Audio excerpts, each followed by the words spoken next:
Okay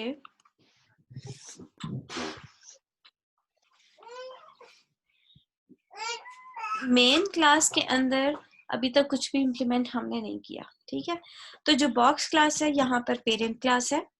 box class के अंदर 3 attributes हैं। एक एट्रीब्यूट है उसका विड्थ, दूसरा एट्रीब्यूट है हाइट और तीसरा एट्रीब्यूट है डेप्थ, राइट। और जो फर्स्ट कंस्ट्रक्टर है, कंस्ट्रक्टर ये रिप्रेजेंट होता है जिसकी ना तो रिटर्न टाइप होती है, ठीक है, और इसका नेम हमेशा से क्लास नेम के साथ बिल्कुल मिलता होता है, सेम होता है।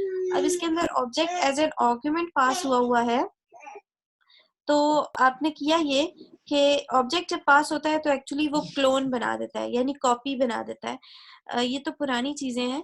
यहाँ से देखें आप, बॉक्स के अंदर नया जो कंस्ट्रक्टर बना हुआ है उसमें विड्थ, हाइट और डबल 3 डिफरेंट एट्रीब्यूट्स पास हो रहे हैं, यानी ये 3 पैरामीटराइज्ड कंस्ट्रक्टर है। और ये नॉन पैरामीटराइज्ड कंस्ट्रक्टर है, यानी इसके अंदर कोई भी पैरामीटर इधर नहीं पास हो रहा। ब्रैकेट देखें, दिस इज जस्ट एम्प्टी।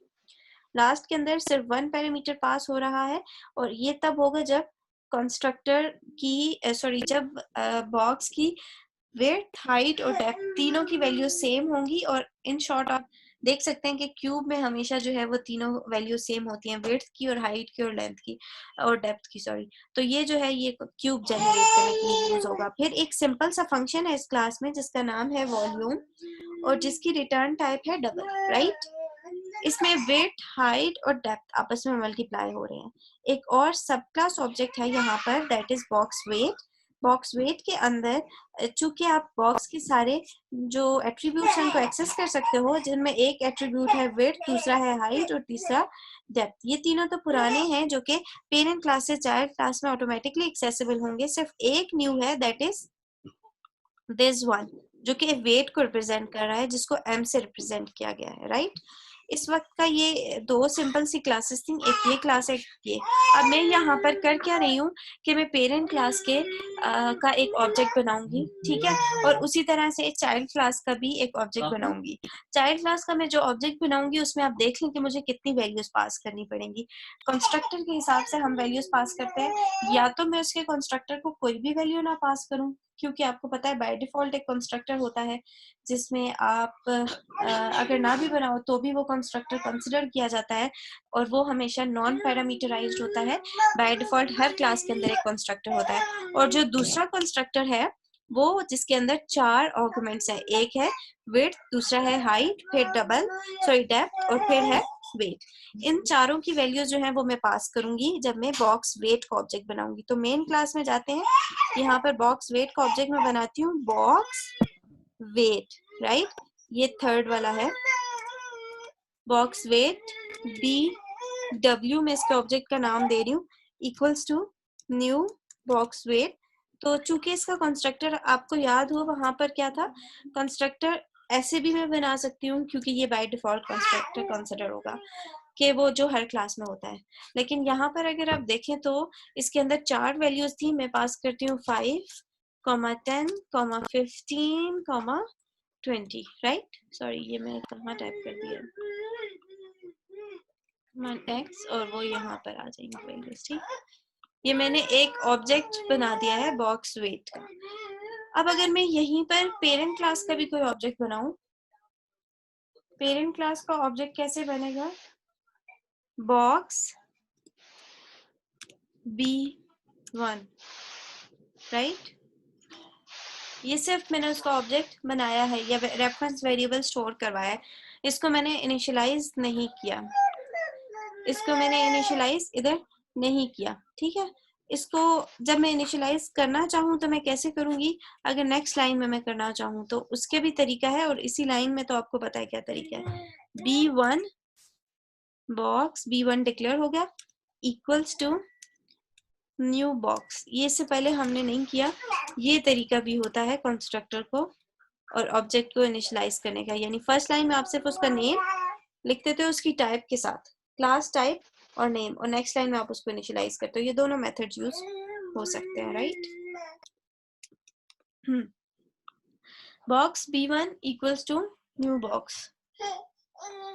अच्छा, अब इसके बाद मैं क्या करती हूँ, कि सुपर क्लास के ऑब्जेक्ट को मैं असाइन कर रही हूँ रेफरेंस चाइल्ड क्लास के ऑब्जेक्ट का B1 इक्वल्स टू, अच्छा अब इन दोनों में मुझे डिफरेंस बताइएगा, B1 इक्वल्स टू BW क्या होता है और BW इक्वल्स टू B1, इन दोनों में क्या फर्क है? और जो हम अभी डिस्कस कर रहे हैं ये एग्जांपल मैंने यहाँ से देखी है और यहाँ पर, और उसमें आप मुझे बताएं अगर मैं इनको इन्वर्ट करके लिखूं तो क्या डिफरेंस है इस वक्त?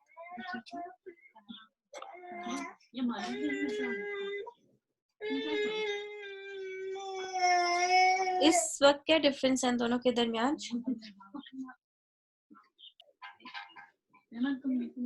अच्छा यहाँ पर एक और मिस्टेक भी है कि ये न्यू एन जो है ये कैपिटल है, इसको स्मॉल होना चाहिए था। B1 इक्वल्स टू BW, ये B1 is the parent class object, right? BW is a child class object. हम जो टॉपिक डिस्कस कर रहे हैं इसमें हमने ये पढ़ा है a super class variable can assign a reference to sub class variable, जो कि ये है, ठीक है। यानी मैंने सुपर क्लास वेरिएबल को इक्वल कर दिया सब क्लास के। अगर मैं कहूँ सुपर क्लास वेरिएबल के बजाय sub class variable can assign a reference to super class, तो फिर ये ठीक है। इसका मतलब है यहाँ पर हम ये यूज नहीं कर सकते, राइट। अब अगर मैं B1 डॉट, B1 कौन सा है? जो बॉक्स क्लास का ऑब्जेक्ट है, ठीक है। तो B1 डॉट वॉल्यूम कैलकुलेट करूं तो क्या रिजल्ट आएगा मेरे पास?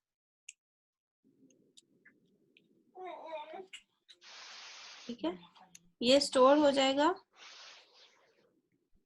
डबल रिजल्ट के अंदर और इसी को मैं सिस्टम डॉट आउट के अंदर प्रिंट कर लेती हूँ।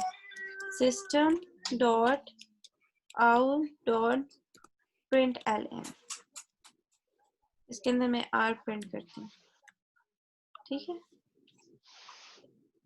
दोबारा से देखिएगा मैंने किया क्या है। ये सारा तो वही था जो हम पहले बाकी पिछले लेक्चर्स में देखते हैं कि एक बॉक्स क्लास होती है जिसके 3-4 वेरिएबल्स होते हैं, विड्थ, हाइट और डेप्थ, और ये इसके अंदर डिफरेंट टाइप्स के कंस्ट्रक्टर्स है, जबकि एक फंक्शन था वॉल्यूम। ये पेरेंट क्लास है, ठीक है। अब चाइल्ड क्लास के अंदर अगर आप देखें तो चाइल्ड क्लास में आपने क्या किया है कि बॉक्स वेट एक्सटेंड्स बॉक्स, सिर्फ एक ऐसा आर्गुमेंट है जो कि न्यू है, बाकी सारे वही आर्गुमेंट्स हैं, वेट, ठीक है। मैंने क्या किया, बॉक्स वेट को ऑब्जेक्ट बनाया, यहाँ पर उसको मैंने 4 वैल्यूज पास की हैं, ठीक। 4 वैल्यूज पास करने के बाद जो रेफरेंस स्टोर हुआ है वो BW के अंदर है, ठीक है, यानी ऑब्जेक्ट का नेम BW है। फिर मैंने पेरेंट क्लास का एक ऑब्जेक्ट बनाया और उसको मैंने डिफॉल्ट कंस्ट्रक्टर रखा, यानी उसमें कोई भी वैल्यू पास नहीं की। फिर पेरेंट क्लास को मैंने इक्वल कर दिया चाइल्ड क्लास के। इसका मतलब ये है जो चाइल्ड क्लास की वैल्यूज होंगी वो कहाँ पर चली जाएंगी? चाइल्ड क्लास की वैल्यूज किधर है? चाइल्ड क्लास की वैल्यूज वो हैं जो ये पास हो रही हैं, 5, 10, 15 एंड 20। अब इस लाइन का मतलब ये है कि चाइल्ड क्लास के ऑब्जेक्ट की detail is equal to parent class की ऑब्जेक्ट, ठीक है। यानी आपने जो आर्गुमेंट्स पास किए हैं 5, 10, 15 एंड 20, ये आपने पास किसको किए हैं? चाइल्ड क्लास को। लेकिन जब मैंने ये स्टेटमेंट लिखी है तो उसका मतलब है मैंने पेरेंट क्लास के असाइन कर दिया इक्वल इसको, ठीक है। B1 equals to BW। अब डाटा तो वो BW किसका था? चाइल्ड क्लास का था, लेकिन चूंकि BW को मैंने B1 के इक्वल कर दिया है और मैं फिर B1 के रेफरेंस से वॉल्यूम कैलकुलेट कर रही हूँ, तो ऑटोमेटिकली वो वैल्यूज जो यहाँ पर पड़ी हुई थी वो वैल्यूज ऑटोमेटिकली कहाँ पर पास हो गई हैं? वो वैल्यूज पास हो गई हैं किस जगह पर? पेरेंट क्लास के अंदर, और पेरेंट क्लास का ये वॉल्यूम फंक्शन कॉल हुआ है, ठीक है। एक्सक्यूज मी मैम, अब अगर मैं इसको एक सेकंड इसको मैं रन करती हूँ तो ये 5, 10 और 15 या 20 जो भी ये वैल्यूज हैं ये इस वॉल्यूम फंक्शन के अंदर कंप्यूट होकर आपको ये रिजल्ट दे रही है। जी प्लीज आस्क योर क्वेश्चंस यार। मैम मेरा क्वेश्चन ये है कि हमने थोड़ी देर पहले ये पढ़ा कि हम जो है अगर हाँ, चाइल्ड क्लास का जो डेटा है हम उसको पेरेंट क्लास के अंदर एक्सेस नहीं कर सकते, चाइल्ड क्लास जबकि के हमारे डेटा पास को ये वैल्यूज पेरेंट के अंदर हम एक्सेस नहीं कर सकते।